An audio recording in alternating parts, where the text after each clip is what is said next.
All right. Well, let me start off first by thanking everyone at Tesla for your incredible hard work. The Tesla team is an incredible team, great human beings. Anyway, some of the finest people in the world work at Tesla, designing and manufacturing our incredible products. So my thanks to you for everything you're doing. Well done.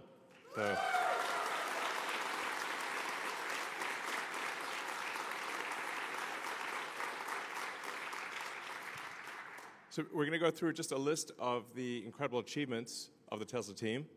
We've now produced over 7 million vehicles. 7 million.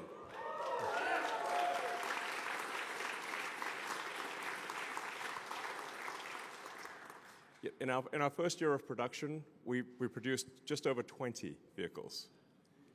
And I thought, well, maybe we might one day be able to do 10 or 20 a week instead of 10 or 20 a year. And the way things are tracking right now, we will actually have made over 10 million vehicles next year. So we'll pass the 10 million vehicle cumulative. That's a lot of cars, man. That's a lot of cars. So it's really, and it's incredibly difficult, as you know, to design, to build, to manage the supply chain with thousands of suppliers, make sure everything arrives. You've got tens of thousands of parts, make sure everything works, then build the car, service the car, and it's really difficult. Frankly, the car business is a tough business. There are times when there are rocky moments, like things are like a little bit of stormy weather. But what I'm here to tell you is that the future is incredibly bright and exciting. And we're going to do things that no one, I think, has even dreamed of. We've said we're going to do it, but I think until we actually do it, people won't believe just how incredible it is. So I'm going to go through all of the things that we're accomplishing here. So once again, thank you very much.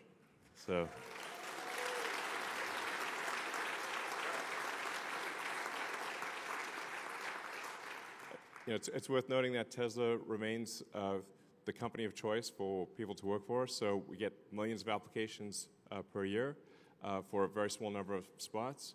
And we continue to be the leading organization, along with SpaceX, for engineering talent in the world, and also for manufacturing talent. Really, it's an awesome place to work, basically.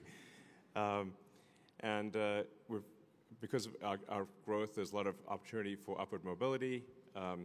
And I'm going to talk you through just how I see the future unfolding and why I think it is going to be incredible. First of all, as always, we care a lot about safety, so the safety of our cars and the safety of people within the factory. So you can see that our work-related injuries have declined over time. So thank you for helping make that happen. That's a collaborative effort, so congratulations to the safety team on continuing to improve workplace safety.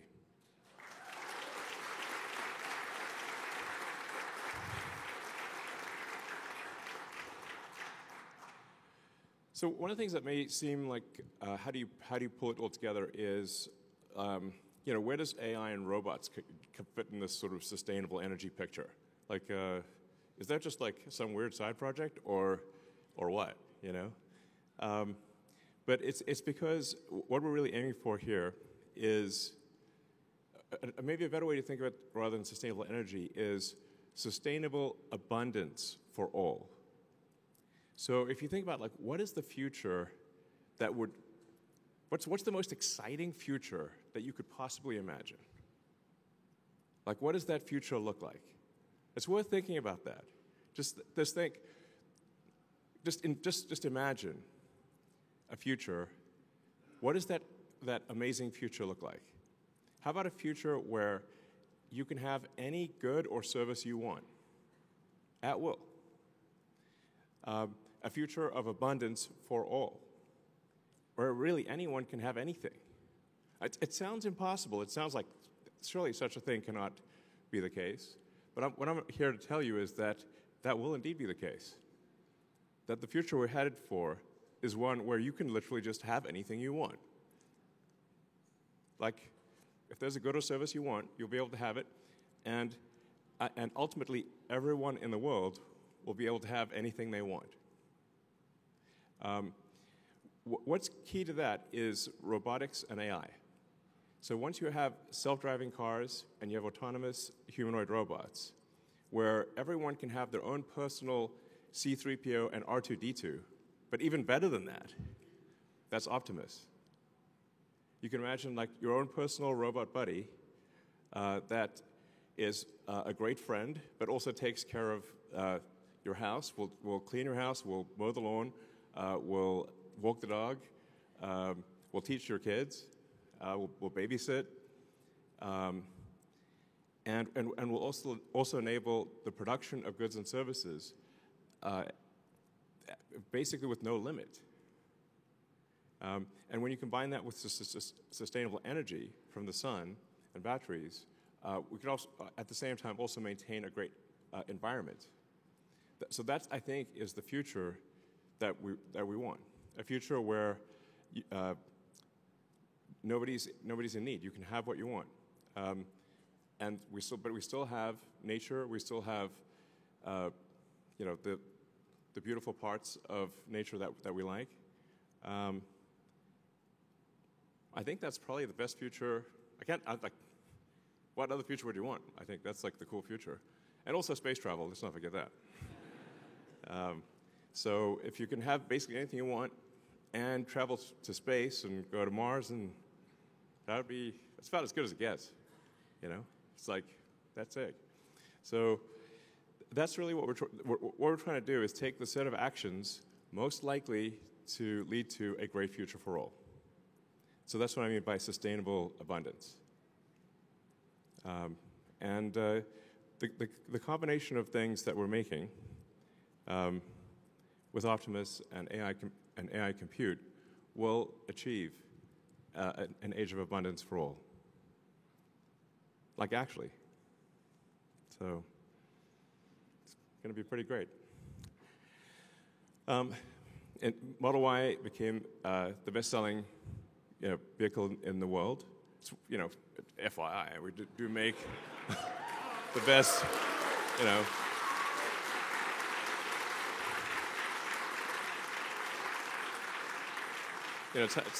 it's how we're doing on popularity. Well, we actually literally make the best-selling car on Earth of any kind. So that's, and it's for 2 years in a row. So, and it's going to be the best-selling car on Earth again this year. So.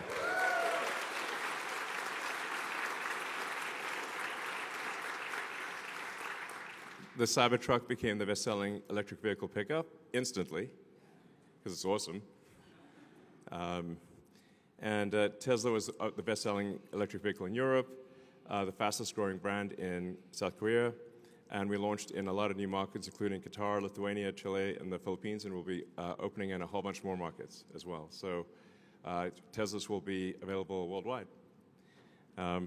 So overall, it's good. If you read the news, it feels like, Armageddon. So I was like, I can't walk past the TV without seeing a Tesla on fire. Like, what's going on? Some people, it's like, listen, I understand if you don't want to buy our product, but you don't have to burn it down. That's a bit unreasonable, Like, like, this is psycho. Stop being psycho. Okay.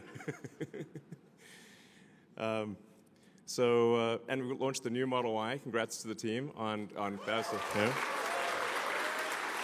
So,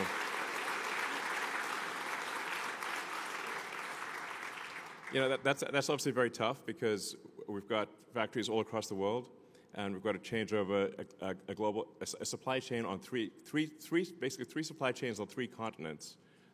And I think you did an amazing job of switching over the world's best-selling car globally in a very short period of time. Well done, guys.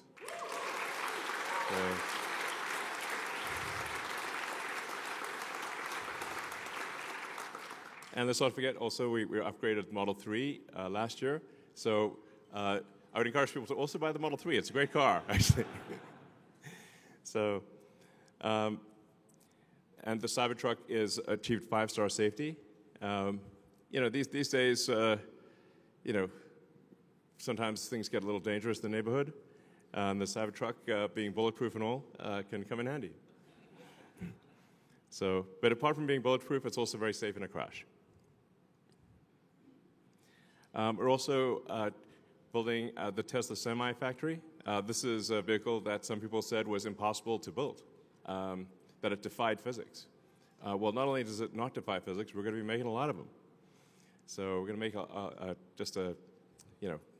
I think ultimately we'll make over millions probably, of the Tesla Semi.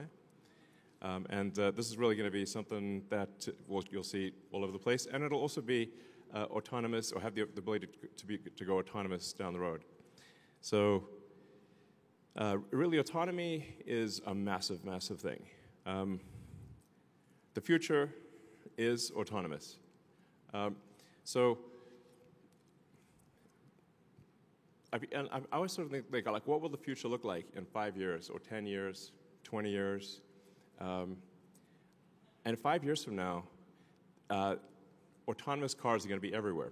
Primarily going to be Teslas, by the way. But autonomous Teslas will be everywhere. I think in 5 years, probably we'll have regulatory approval, I think, globally.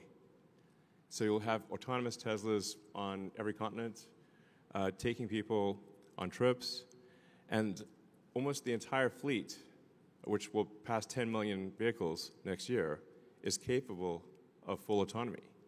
So even without the Cybercab, we still actually have a gigantic fleet that is capable of being autonomous. And the thing about being an autonomous car is that it can be used much more than a car that is not autonomous. A typical passenger vehicle car will be used about 10 hours a week. So people might use it for an hour and a half a day on average for 7 days, which is about 10 hours a week. But there are 168 hours in a week. So if you have a car that's a robot car that can drive autonomously, it can now be used potentially for 80, maybe 100 hours a week. So you could have a car that has 10 times the usefulness of a non-autonomous car, but it still costs the same. In fact, the fleets are already built. So the software update just enables that capability. Overnight, you have an increase in usefulness of 10 million cars that suddenly become like 50 million cars, or maybe 80 or 100 million cars of usefulness overnight. That's a profound thing. Like, nothing like that has ever happened before. There's never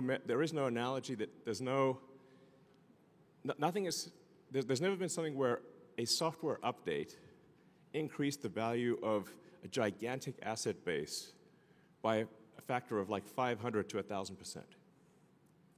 So it's very difficult for people in the stock market, especially those that look in the rearview mirror, which is most people, to imagine a future where suddenly a 10 million vehicle fleet has 5 to 10 times the usefulness. It's so profound, and there's no comparison with anything in the past that it does not compute. But it will compute in the future. And some people like Cathie Wood at ARK Invest do see the future. So what I'm saying is, hang on to your stock. So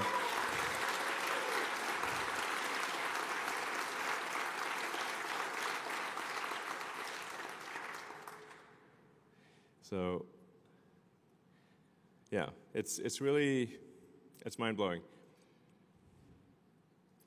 Then I want to give a shout out to Service. Service is a tough job, an important job, and it's actually what sells cars long term. Because the initial car is sold with sales, but all future cars are sold with service. And I always encourage our service team, let's try to give people a service experience that they love. Not merely that they like, but that they love. Because people will talk about something that they love, that was an amazing experience, but they don't talk that much about things that they like. You have to really do something amazing. And then they'll talk about it and be like, wow, that's incredible. So thank you to the service team for the great job you do.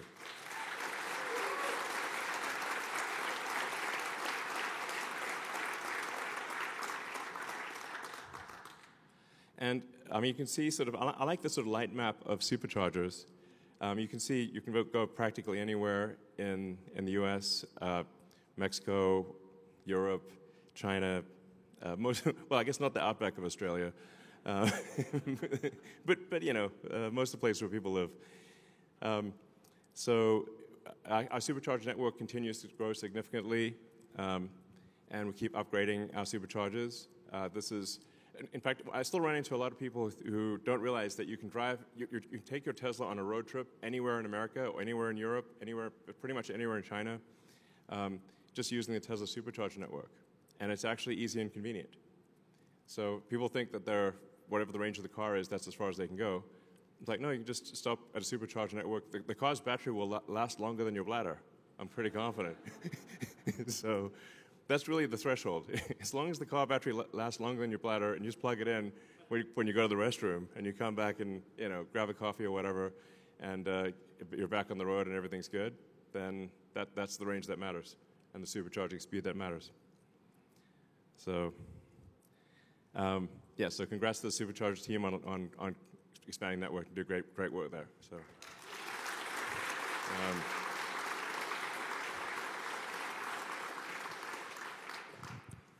And then, the Megapack and Powerwall team are really knocking it out of the park. The demand for stationary battery storage is gigantic, and I think that is actually only going to increase dramatically over time. So, and we've got the Shanghai Megafactory that's got started in record time in February. Congrats to the Shanghai factory team there. That's awesome.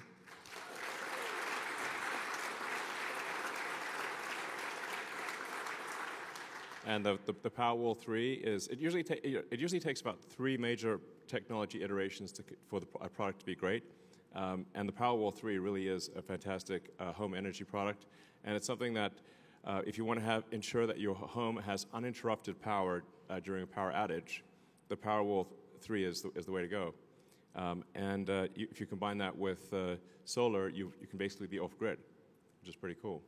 But I think just having energy insurance, or energy assurance, such that if the utility goes down, you don't even notice. Like the lights are on in your house, and your neighbors will come to you for help, basically.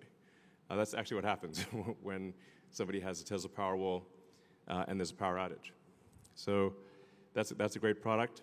And then, yeah, Megapack, especially at the utility scale, is the opportunity there is gigantic because it enables a utility grid to dramatically increase the output of electricity because you can generate electricity at night, and then Megapack can provide that electricity during the day because normal electricity demand is very uneven. There's a lot of electricity usage during the day, but limited at night. So Megapack actually has the potential to increase the output of an existing electricity grid by more than double. So you can actually, without building additional power plants, double the total output of energy in a year. So it's quite a profound thing. Yeah, so Megapack is also really good at stabilizing the grid. So if there's variations in power in the grid, the Megapack can absorb. If there's a big power spike, it can absorb and store the power, and then if there's a drop in power, it can fill in the gap. So Megapack is excellent for stabilizing the grid, and obviously it matches very well with wind and solar. In fact, satellites are just solar panels and a battery. That's how all satellites work. With the Starlink satellite network, there's 7,000 satellites orbiting the Earth, and all they use is solar panels and a battery. And my prediction is, long-term, a majority of power on Earth. In fact, eventually, it might be like 90% or more of all power on Earth will be solar panels with batteries. That's my prediction. My predictions have a pretty good track record. So, yeah. And the power walls can also act as kind of a virtual grid. So if you have thousands of power walls in a neighborhood, they can actually work in concert to stabilize the grid. The B4 supercharger is pretty cool. It enables charging at 500 kilowatts, and the Semi can charge at 1.2 megawatts. So it's smaller and lighter. It's a big improvement overall. And we're rolling this out worldwide. So it will increase charging speeds and just enable you to get your car charged really fast. So. And then with regard to cell manufacturing, we're at this point, we think we're making the most efficient cell in the world, meaning like the lowest cost per kilowatt hour cell. So, which is really pretty good. Like there are entire companies that all they do is make lithium-ion battery cells. And for us, that's one of many things that we do. So congratulations to the cell team on making the best cell.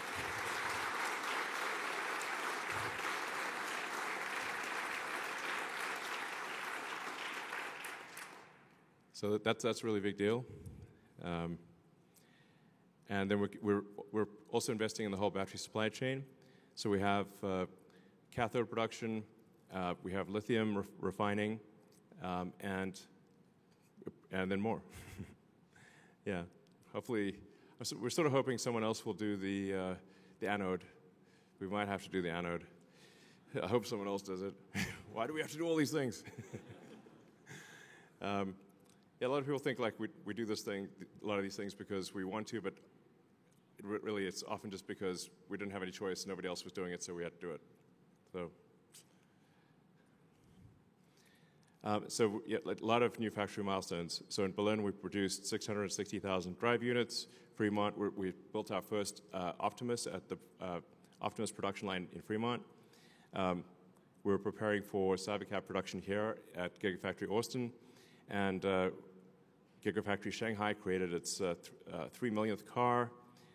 We've produced 160,000 NACS adapters at Gigafactory New York. And we've got record battery pack production at Gigafactory Nevada. So congrats to everyone.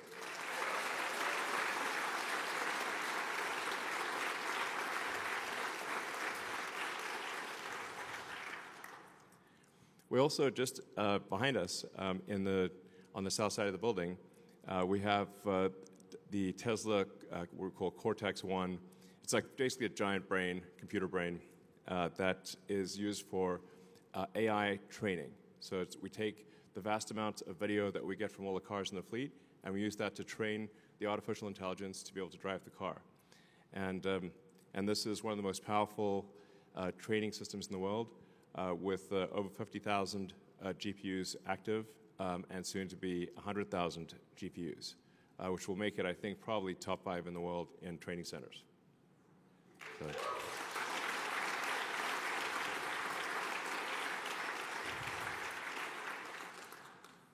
We're also continuing to make progress on our Dojo training supercomputer.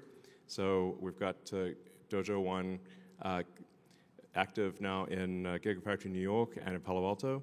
And it is actively working. It's actually taking load on it's doing a meaningful percentage. Well, I guess 5% or whatever.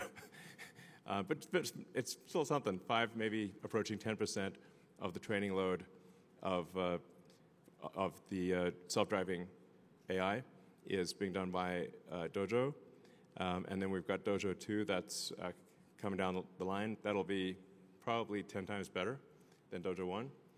And so it's sort of exciting. We're making good progress with Dojo.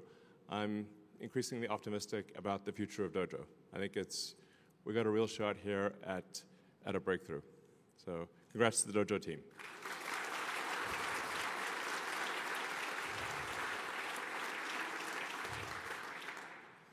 And all Tesla vehicles have now had what we call Autopilot Hardware 4, or really our AI 4 hardware, and it's very powerful AI inference computer, but also operates at very low power. And even to this day, even though this has been something we designed several years ago, there actually isn't anything on the market that we can buy that is better than AI 4. So, and obviously in the future years, we'll have AI 5 and AI 6. Sometimes people say, should I wait? I'm like, well, we're always going to have another version, so there's no point in waiting, because you'll be just waiting forever.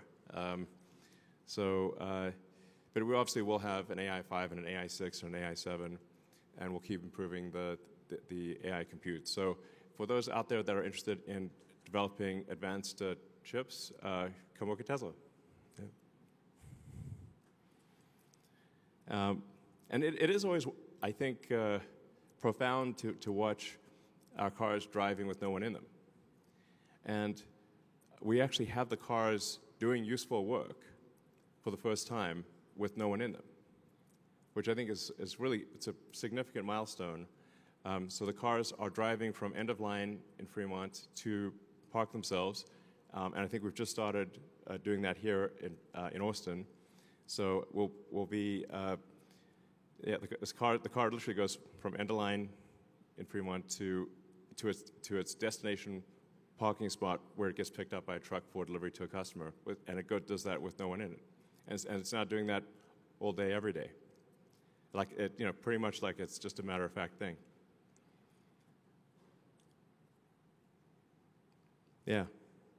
So, let's see.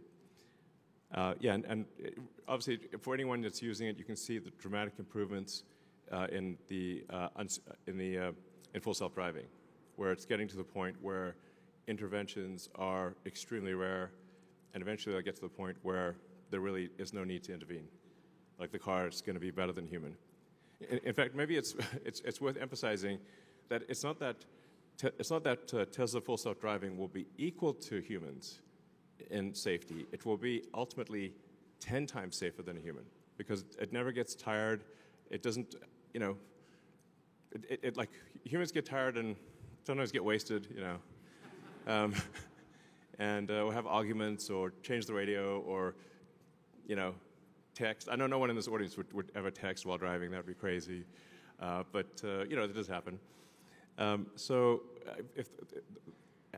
the reality is that Tesla full self-driving will be vastly safer than humans. Not just equivalent, it will be actually vastly safer. And it means you can do whatever you want while driving. So even if you don't rent your car out for usage, you can still, it frees up your time. So if, let's say you're driving 10, 12 hours a week or more, it gives you back 10 to 12 hours of your life, which is extremely cool. So, well, Optimus sure has come a long way.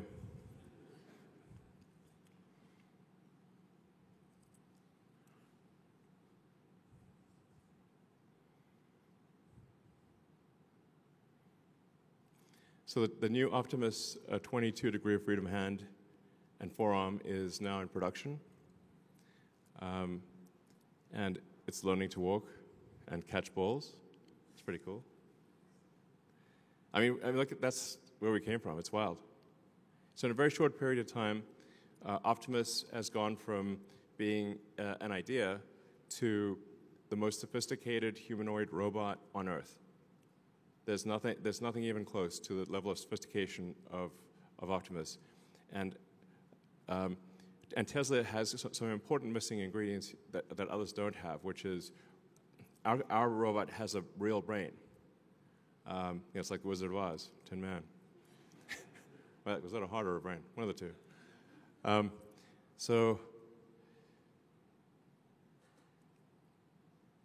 It's got the real world AI. So Tesla's the leader in real world AI. What we learned in the car, we translate to the Optimus robot, and we also take our expertise in electric motors, in batteries, power electronics, structural design, and then another major important thing is that we're very good at manufacturing. So in order for robots to be useful, they have to be intelligent. They have to be able to do useful things just by asking, and you have to be able to make a large number of them at an affordable price. This is what we can do. We have the only company with all the ingredients for making intelligent humanoid robots at scale is Tesla. This is a super big deal. Like my prediction is that on this front is that Optimus will be the biggest product of all time by far. Nothing will even be close. I think it'll be 10 times bigger than the next biggest product ever made. like that level. So.